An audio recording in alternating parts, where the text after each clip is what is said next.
Welcome back, everyone. Today, we're diving into a concerning health situation unfolding in China. The China Respiratory Outbreak, why experts aren't concerned. Recently, there's been a notable uptick in respiratory illnesses, particularly among children. This has caught the attention of global health organizations, including the World Health Organization, and has become a focal point for international media. In mid-November, China's National Health Commission made a significant announcement. They reported a rise in various respiratory issues, such as influenza, COVID-19, mycoplasma pneumonia, a bacteria causing pneumonia, and respiratory syncytial virus. Now, the question arises, what's behind this sudden surge? Chinese health authorities have linked this surge to a combination of factors. They've pointed to the easing of long-standing COVID-19 restrictions in the country and the typical increase in respiratory illnesses during the cold and flu season. It's a familiar pattern we've seen before, but there's more to this story.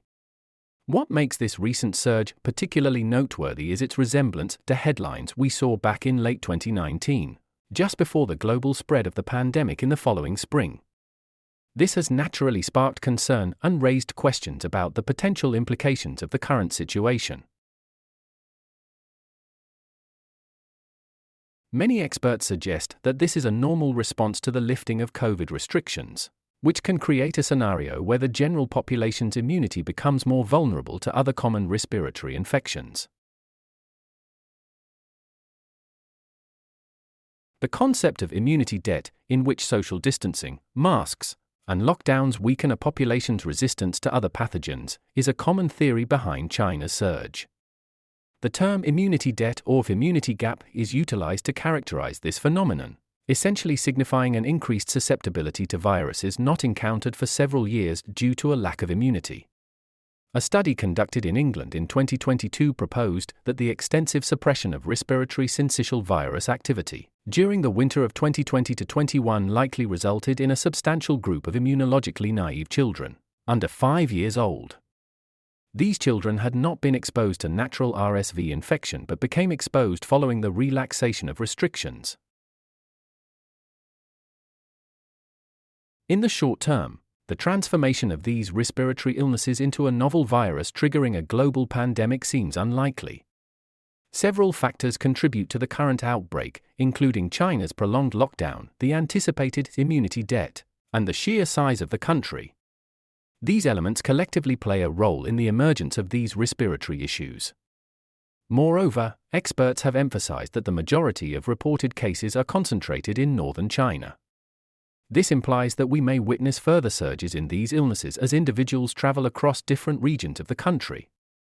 Given China's vast expanse, it's noted that this phenomenon may recur in distinct parts of the country, and the entire nation might not be simultaneously affected by these respiratory issues.